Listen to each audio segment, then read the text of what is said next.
A week to build and load that ship? Like, God, come on. Talk about a raw deal. I like you, Noah, so do the impossible to save all life on Earth before I drowned it in 7 days. No wonder Noah drinks and ends up with anger issues. Hi, I'm Gail. Thank you for joining me on the Secular Scriptures. Today's reading is Genesis chapters 6 through 9, verse 19 from the World English Bible, a free public domain translation of the Bible without which the study would not be possible. If you just came for the reading and don't want to stick around for the discussion, feel free to hop off to the next video once that's done. If you'd like to stay for some history, literary analysis, comparative mythology, and conflicts, contradictions, and controversies, you are welcome to do so. I've included pink and blue cards for the Yahwist and priestly passages in the upper left corner to help you sort out the two flood stories. Any mistakes there made are my own. This is a secular Bible study. I am not a Bible scholar. I just love these stories. Discussions in the comments are welcome. Please list the translation you are using if and when you quote a passage. Be kind to each other. Now, don your scuba gear, check your mask, and let's dive into we're going to need a bigger boat. This is Genesis chapter 6. When men began to multiply on the surface of the ground, and daughters were born to them, God's sons saw that men's daughters were beautiful, and they took any that they wanted for themselves as wives. Yahweh said, "My spirit will not strive with man forever, because he also is flesh, so his days will be 120 years. The Nephilim were in the earth in those days, and also after that, when God's sons came in to men's daughters and had children with them. Those were the mighty men who were of old, men of renown. Yahweh saw that the wickedness of man was great in the earth, and that every imagination of the thoughts of man's heart was continually only evil. Yahweh was sorry that he had made man on the earth, and it grieved him in his heart. Yahweh said, I will destroy man whom I have created on the surface of the ground, man along with animals, creeping things, and birds of the sky, for I am sorry that I have made them. But Noah found favor in Yahweh's eyes. This is the history of the generations of Noah. Noah was a righteous man, blameless among the people of his time. Noah walked with God. Noah became the father of 3 sons, Shem, Ham, and Japheth. The earth was corrupt before God, and the earth was filled with violence. God saw the earth, and he saw that it was corrupt, for all flesh had corrupted their way on the earth. God said to Noah, I will bring an end to all flesh, for the earth is filled with violence through them. Behold, I will destroy them in the earth. Make a ship of gopher wood. You shall make rooms in the ship, and shall seal it inside and out with pitch. This is how you shall make it. The length of the ship will be 300 cubits. Its width 50 cubits, and its height 30 cubits. You shall make a roof in the ship, and you shall finish it to a cubit upward. You shall set the door of the ship in its side. You shall make it with lower, second, and third levels. I, even I, will bring the flood of waters on this earth to destroy all flesh having the breath of life from under the sky. Everything that is in the earth will die. But I will establish my covenant with you. You shall come into the ship, your sons, your daughters, your wife, and your sons' wives with you. Of every living thing of all flesh you shall bring 2 of every sort into the ship, to keep them alive with you. They shall be male and female. Of the birds after their kind, of the livestock after their kind, of every creeping thing of the ground after its kind, 2 of every sort will come to you, to keep them alive. Take with you some of all food that is eaten, and gather it to yourself. It will be food for you and for them. Thus Noah did. He did all that God commanded him. Chapter 7. Yahweh said to Noah, Come with all your household into the ship, for I have seen your righteousness before me in this generation. You shall take 7 pairs of every clean animal with you, the male and his female. Of the animals that are not clean, take 2, the male and his female. Also the birds of the sky, 7 and 7, male and female, to keep seed alive on the surface of all the earth. In 7 days I will cause it to rain on the earth for 40 days and 40 nights. I will destroy every living thing that I have made from the surface of the ground. Noah did everything that Yahweh commanded him. Noah was 600 years old when the flood of the waters came on the earth. Noah went into the ship with his sons, his wife, and his sons' wives because of the floodwaters. Clean animals, unclean animals, birds, and everything that creeps on the ground went by pairs to Noah into the ship, male and female, as God commanded Noah. After the 7 days, the floodwaters came on the earth. In the 600th year of Noah's life, in the 2nd month, on the 17th day of the month, on that day all the fountains of the great deep burst open, the sky's windows opened. It rained on the earth for 40 days and 40 nights. In the same day, Noah, Shem, Ham, and Japheth, the sons of Noah, and Noah's wife, and the 3 wives of his sons with them, entered into the ship. They and every animal after its kind, all the livestock after their kind, every creeping thing that creeps on the earth after its kind, and every bird after its kind, every bird of every sort. Pairs from all flesh, with the breath of life in them, went into the ship to Noah. Those who went in male and female of all flesh, as God commanded him. Then Yahweh shut them in. The flood was 40 days on the earth. The waters increased and lifted up the ship, and it was lifted up above the earth. The waters rose and increased greatly on the earth, and the ship floated on the surface of the waters. The waters rose very high on the earth. All the high mountains that were underneath the whole sky were covered. The waters rose 15 cubits higher, and the mountains were covered. All flesh died that moved on the earth, including birds, livestock, animals, every creeping thing that creeps on the earth, and every man. All on dry land, in whose nostrils was the breath of the Spirit of life, died. Every living thing was destroyed that was on the surface of the ground, including man, livestock, creeping things, and birds of the sky. They were destroyed from the earth. Only Noah was left, and those who were with him in the ship. The waters flooded the earth 150 days. Chapter 8. God remembered Noah, all the animals, and all the livestock that were with him in the ship. And God made a wind pass over the earth. The waters subsided. The deep fountains in the sky's windows were also stopped, and the rain from the sky was restrained. The waters continually receded from the earth. After the end of 150 days, the waters receded. The ship rested in the 7th month, on the 17th day of the month, on Ararat's mountains. The waters receded continually until the 10th month. In the 10th month, on the 1st day of the month, the tops of the mountains were visible. At the end of 40 days, Noah opened the window of the ship which he had made, and he sent out a raven. It went back and forth until the waters were dried up from the earth. He himself sent out a dove to see if the waters were abated from the surface of the ground. But the dove found no place to rest her foot, and she returned to the ship to him, for the waters were on the surface of the whole earth. He put out his hand and took her, and brought her to him into the ship. He waited yet another 7 days, and again sent the dove out of the ship. The dove came back to him at evening, and behold, in her mouth was a freshly plucked olive leaf. So Noah knew that the waters were abated from the earth. He waited yet another 7 days, and sent out the dove, and she didn't return to him any more. In the 601st year, in the 1st month, the 1st day of the month, the waters were dried up from the earth. Noah removed the covering of the ship and looked. He saw the surface of the ground was dry. In the 2nd month, on the 27th day of the month, the earth was dry. God spoke to Noah, saying, "Go out of the ship, you, your wife, your sons, and your sons' wives with you. Bring out with you every living thing that is with you, of all flesh, including birds, livestock, and every creeping thing that creeps on the earth, that they may breed abundantly in the earth, and be fruitful and multiply on the earth." Noah went out with his sons, his wife, and his sons' wives with him. Every animal, every creeping thing, and every bird, whatever moves upon the earth, and after their families, went out of the ship.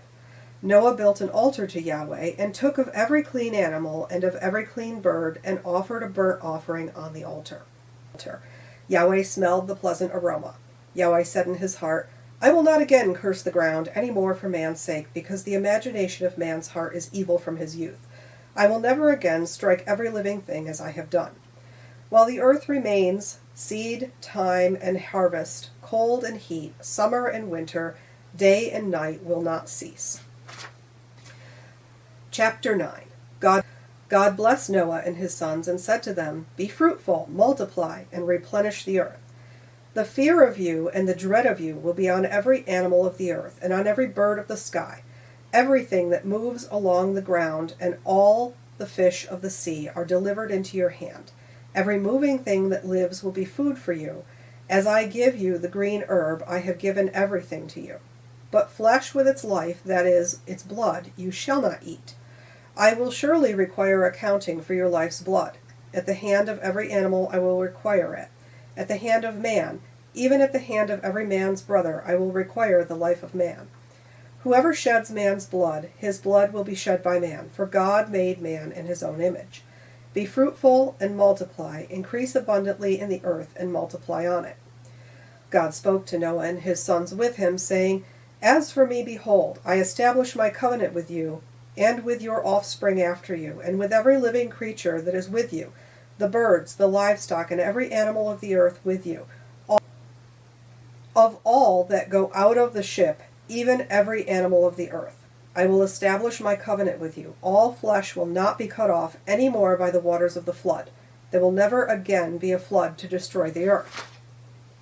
God said, This is the token of the covenant which I make between me and you and every living creature that is with you for perpetual generations. I set my rainbow in the cloud, and it will be a sign of a covenant between me and the earth. When I bring a cloud over the earth, that the rainbow will be seen in the cloud. I will remember my covenant, which is between me and you and every living creature of all flesh, and the waters will no more become a flood to destroy all flesh. The rainbow will be in the cloud. I will look at it, that I may remember the everlasting covenant between God and every living creature of all flesh that is on the earth. God said to Noah, This is the token of the covenant which I have established between me and all flesh that is on the earth.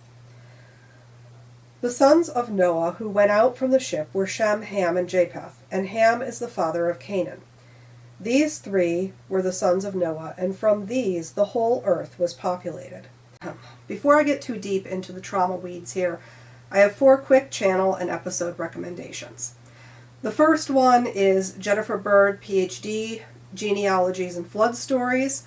These are Bible stories from a feminist perspective. And the next one is Gutsick Gibbon for the mud, heat, race car continent, genetic bottleneck problems with young earth creationist pseudoscience.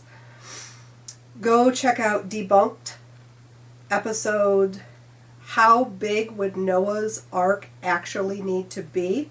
They talk about cubed sheep in there. It's really hilarious. Seriously, go watch it.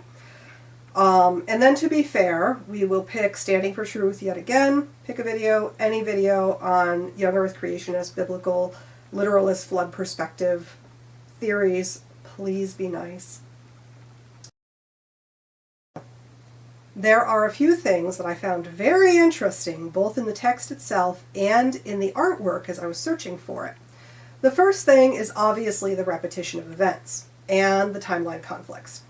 Why are we retelling what just happened multiple times?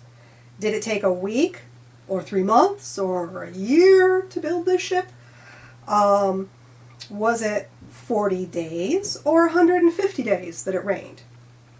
Once we sort out the different sources, it's not so confusing, which is why I included the little tags in the upper left corner. Go see Dr. Bird's video. She really separates them out nicely. It'll make a lot more sense then.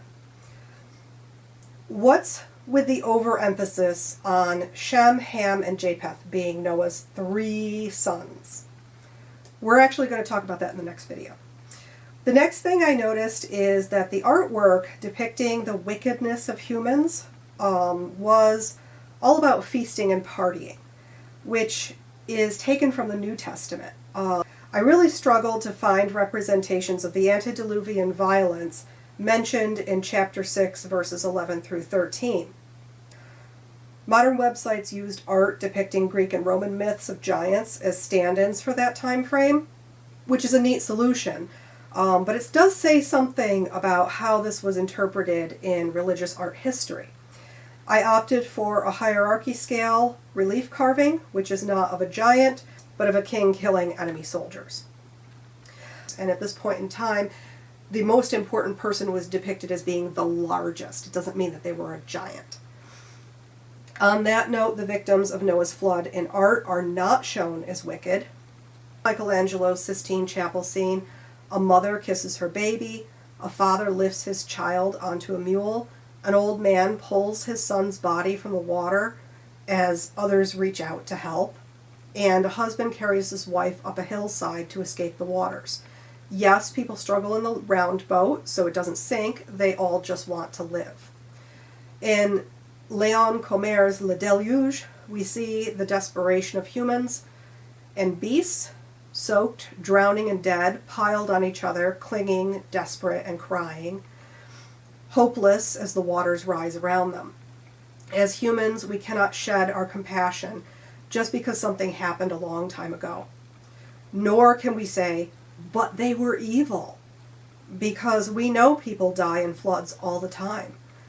Guilty or innocent, wicked or blameless, that has nothing to do with the weather. History! I am taking this from the documentary hypothesis, if you haven't figured that out from seeing any of my other videos. So, when was this section written? So, we have clearly the Yahweh source, which was writing in the 800s BCE. And then we have the priestly source, which was writing in the 500s BCE during the Babylonian exile. And then we have the redactor compiling this stuff sometime between the 400s and the 200s. And when I say the redactor, there were a lot of people working on this type of stuff. It's not like it was one individual person. So, who was writing it? We obviously have the Yahweh source, we have the priestly source, and then we have the redactor. Where? The Yahwist was working in Judah, the southern kingdom. The priestly source was working in Babylon during the Babylonian exile. And the redactor was working in Jerusalem in the post-exilic period. And oh boy, were there edits in this. But, interestingly in this one, the redactor did not blend this Play-Doh at all. They just sort of stacked the colors one on top of the next. Alright, literary analysis. We have characters in order of appearance. First, we have general humans. Then we have the beautiful daughters. Then we have the sons of God. Then we have God, or Yahweh, which is the only speaking role in this entire section. We have the Nephilim, giants, maybe? Then we have mighty men, the children of human women and the sons of God. Then we get Noah and his 3 sons, Shem, Ham, and Japheth. We get Noah's wife. Nama, is that you? Noah's 3 sons' wives, and various animals. It is set, so this is the setting of the story, in the antediluvian time, the flood, obviously, and the post-flood era, where it starts in the east of Eden, and then we go bobbing around on the water, and then we land in the mountains of Ararat. It is told from the point of view of God via the third-person narrator. So a third-person limited narrative says what the character thinks, feels, and says. So in this case, the narrator says what God thinks, feels, and says, and then says what Noah does. We get some hints of mind reading here, with God commenting on the thoughts of men's hearts. Okay, literary devices. So we have several etiological explanations. Where did the heroes of old come from? They don't make them like they used to. Why people don't live longer. People group origin myth. So this was a very common form of ethnic origin myth. You'll often find that a people group will trace their roots to a single couple or a single family of people, that this was their establishing group. Where rainbows come from. An explanation for groundwater and springs, aka the fountains of the earth. And why you shouldn't drink blood or eat animals alive. We also get the personification of God. Chapter 6 talks about God's emotions, regret, sorrow, grieving at having made man and land animals. Chapter 7 has God destroying all life, and he physically shuts Noah in the ark. In chapter 8, God remembers Noah, and he stops the sky's waters, and he restrains the rain. He smells a pleasant aroma and promises not to strike every living thing again. In chapter 9, God speaks to Noah and his family directly, and he sets his rainbow in the sky. So he won't forget, because the dude needs a visual reminder.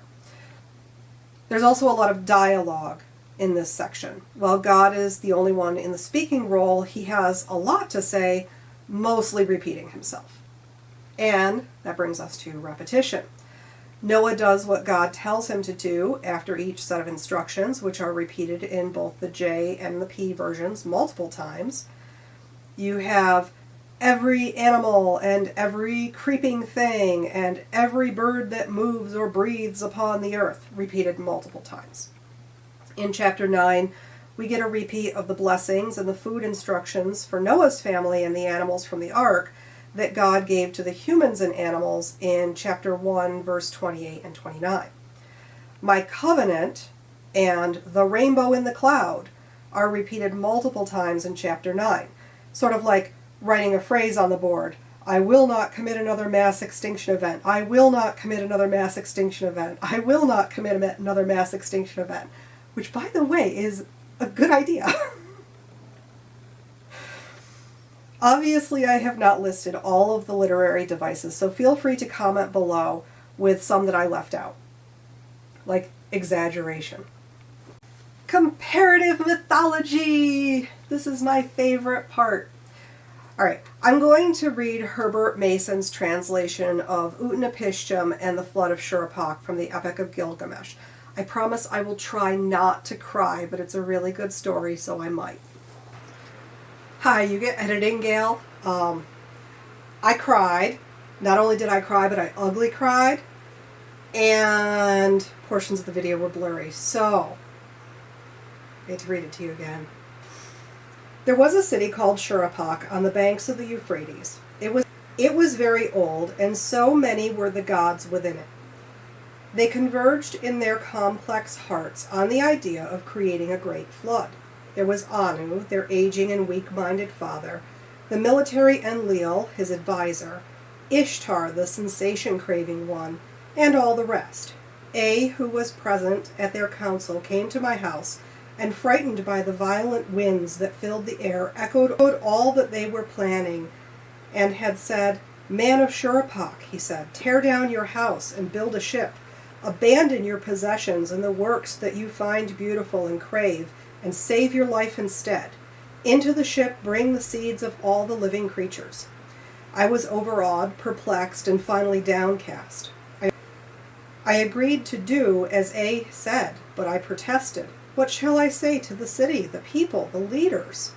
Tell them, A said, that you have learned that Enlil, the war god, despises you and will not give you access to the city anymore. Tell them this, for A will bring the rains. That is the way gods think, he laughed. His tone of savage irony frightened Gilgamesh, yet gave him pleasure being his friend. They only know how to compete or echo. But who am I to talk? He sighed, as if disgusted with himself.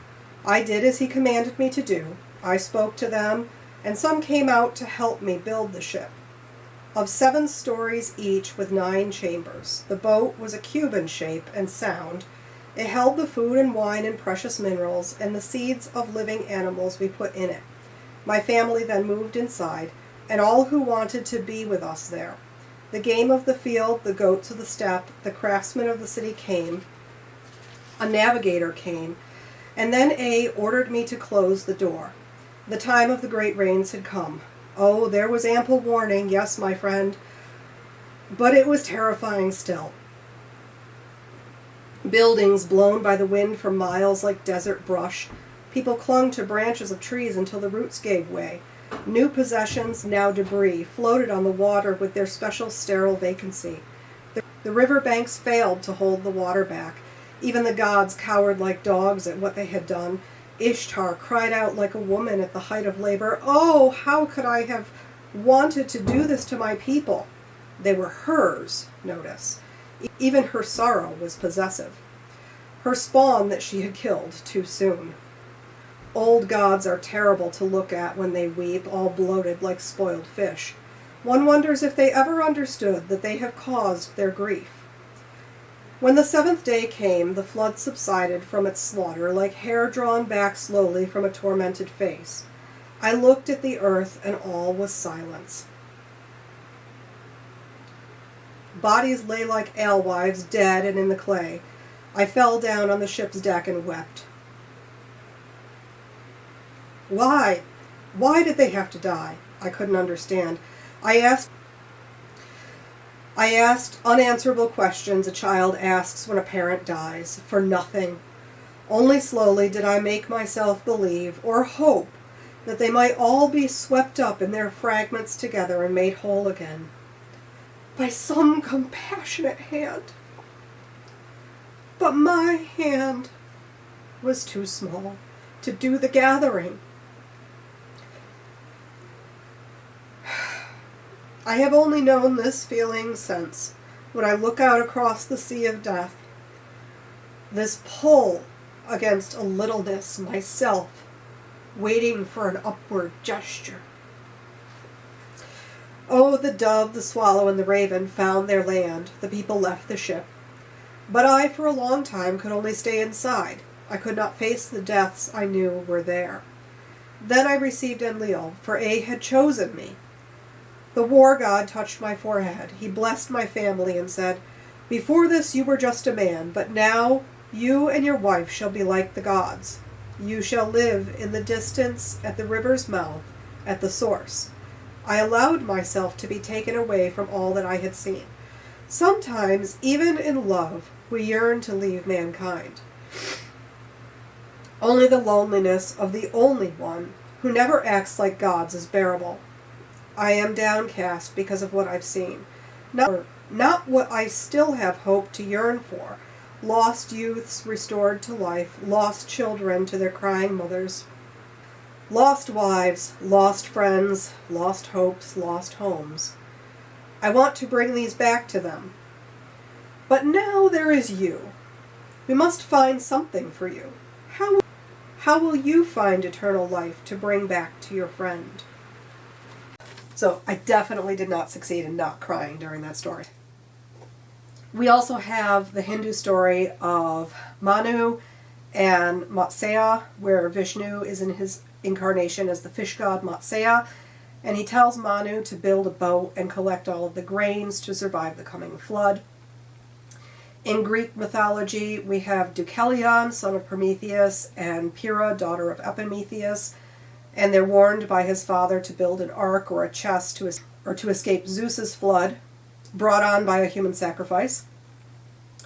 The container comes to rest on a mountain, and they repopulate the earth, or their region of it, because there are other humans, by throwing the bones of your mother behind your shoulders, which they interpret to be stones, as the earth is their mother. Each stone becomes a person. Deucalions are men, and Pyrrhas are women.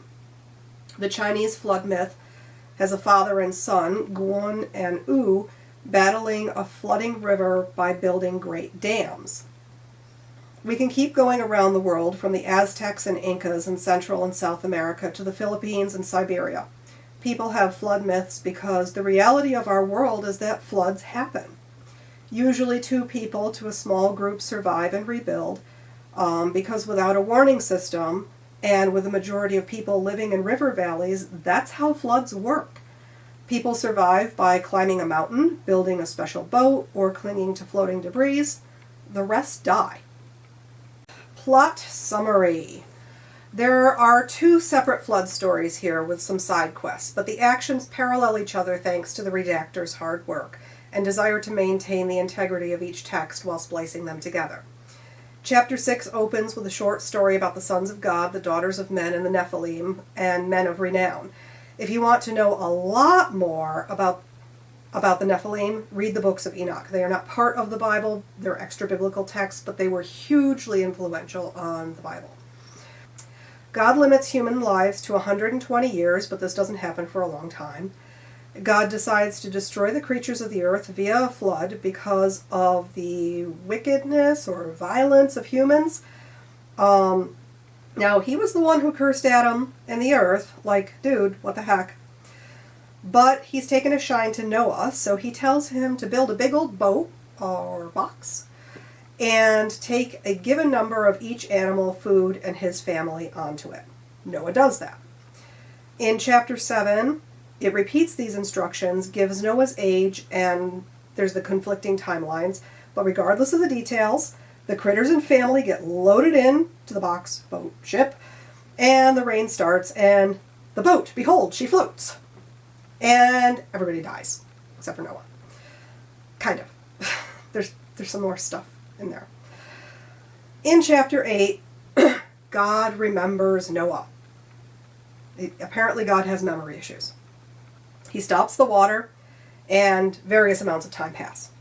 Birds are sent out in one story. God knocks on the door and calls Noah out in the other. And everybody gets out to stretch their legs and enjoy some fresh air. A barbecue is held.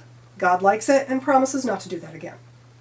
Chapter 9 opens with God blessing Noah and his 3 sons. Remember, there's 3 sons. Tells them to get busy, giggity, and that they can eat meat but not blood. We might talk about that a little later. And then he sets up the death penalty for murder. Rainbow magic happens, and more promises not to do that again. I think Yahweh is feeling a little guilty. In 18 and 19, we get more emphatic wording about who the 3 sons of Noah are. And we're stopping there because that's a lot to talk about already. Conflicts, contradictions, and controversies. We have a timeline difference between the J and the P sources, and different numbers of animals are to be loaded up. Or I'll get to the issue of Noah's sons next time. By isolating the J from the P sources from each other, we can resolve these internal mathematical conflicts and just enjoy the 2 tales more. Just like I did with chapter 1 and 2 with the 2 creation stories. There's also the issue of complete destruction, because later on we're going to encounter descendants of the Nephilim, especially in the book of Joshua, but we encounter them in other places, and then there's like other giants, and it's all sort of complicated. Even within the Bible itself, it's obvious that not everyone died in the flood. Conflicting information within religion and society. So the biggest conflict is a literal versus a symbolic interpretation of the text. Or young earth creationists and biblical literalists insist that all of these things were actually real and really happened, even though they're actually impossible, versus mainstream Christians who take it as symbolism, which is how it should be taken, because it's all symbolic. So I do promise you that if you want to maintain your faith in Christianity, you totally can without actually believing that any of this stuff actually happened, because it totally did not have to actually happen to have the value that it has. Okay? Like, you can... Oh my God. Contradictions with society and science. The story of the flood is symbolic. It is not really true. There's a ton of reasons for that. There are no fountains of the earth. It's just groundwater. There are no windows in the sky. That's atmospheric moisture. We don't have enough water to cover all the mountains on the earth. Even if the glaciers melted, which they didn't because ice cores are millions of years old. The ark was not big enough for the sheer volume of animals, even accounting for the kinds, whatever that means. Not to mention the amount of food and the resulting dung. The ark would have broken up and sunk in the waves, but that wouldn't have mattered because everything that did fit on it would have suffocated prior to that. And if that didn't happen first, then the moment one of the boys lit an oil lamp, the whole thing would have exploded from all of the ungulate farts. Not that that matters either, because given the timeline from divine management's directive to build this thing to saw-in-hand workers on the ground, they would have just drowned with everybody else. He had 7 days. He couldn't even load the animals up in that time. Okay? A week to build and load that ship? Like, God, come on. Talk about a raw deal. I like you, Noah, so do the impossible to save all life on Earth before I drowned it in 7 days. No wonder Noah drinks and ends up with anger issues. There are no signs of a genetic bottleneck of that scope at that time in humans or animals, nor worldwide flood deposits, only local, and there were plenty of civilizations and trees that just carried on like no global flood ever happened because it didn't. The tale is based on a very real flood, but it was local, not global. The only real-world hot-button issue is the young Earth creationists trying to push pseudoscience in public schools, and unfortunately now in our government. That leaves us with the issue of God's character, which is a breaking point for many, which leads to a loss of faith, the loss of faith they were raised in, or it's also a major turnoff for people who were thinking about converting. Wiping out all living things on Earth is pretty epic level evil, to be honest. But Gail, the humans were evil! And my dear, who was it who made them that way and cursed them in the ground because of man? Are you telling me that all of the animals and all of the plants and all of the microfauna deserve to die just because the humans were fighting or partying too hard? What? Okay. And do you really think that humans are evil? I mean, really? Because I don't. I've met a handful of people in my entire life who I'd consider evil. Most people are good and kind and just want to live their lives peacefully. Some people make mistakes. Some people are put into difficult circumstances or are handed a bunch of bad choices. That doesn't make them evil. It's not the same thing as being evil. People haven't changed that much over the centuries.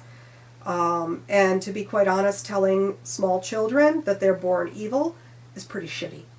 It really is. My little fanfic has Yahweh being yelled at by his mom yet again because his pets tore up the yard. This is after he put them outside for getting into the cupboard and eating half of the forbidden fruit snacks. Except now they've overrun the place because he told them, go forth and multiply. So instead of training his pets or TNSRing them like a responsible little godling, he's decided to hard cull all of them. Except he really likes Noah. And the science fair project is due soon, so he can't just start from scratch now. What's a godling to do? So he decides to keep one bloodline of each critter, do some intensive ladder breeding, and hope for the best, right? Right? And then he feels super guilty about the mass extinction after Noah cooks some barbecue for him, but not guilty enough to dial back on the psycho anytime soon. So, of course, when his mom finds out, she makes him write, I will not kill everything in a flood ever again, 100 times. So, what could Yahweh have done differently here? Let's think about this. Well, first, he could have not made the mistake with the trees in the Garden of Eden in the first place, but that's water under the bridge. Then he could have not cursed Adam and Eve and the ground along with Adam. That was a pretty big mistake. But we all lose our temper and we say unfortunate things now and then. He does seem to have learned a bit about controlling his temper before that whole messy business with Cain and Abel. Too bad he didn't foresee that one. He could have taken back his curse and blessed the humans in the ground. That would have fixed a lot of the issues of fighting over bits and pieces of the earth. He could have made so many better choices than what he did. But then it would have been a much shorter story, and it would have been a much happier story, right? Questions! So you can drop your answers in the comment below if you want, or you can do them at home, or not. What literary devices did I leave out in chapters 6 through 9, verse 19? Do you think humans are evil? Why? Or why not? Do you think animals deserve to die for the behavior of humans? Why or why not? List 3 reasons that I didn't discuss for why Noah's flood didn't literally happen. There are at least a dozen more from various branches of science and history. Was God evil for causing a mass extinction via fatal submersion injury? How do you think Noah and his kids felt about this rather traumatic event, as the text doesn't say? What are some better choices Yahweh could have made here? In closing, thank you so much for joining me on the Secular Scriptures. I hope you enjoyed the video. If you liked it, please like and subscribe. Drop your thoughts and comments below, and I hope you'll join me next time for Genesis 9, verses 20 through chapter 11, Benders, Bricks, and Bros.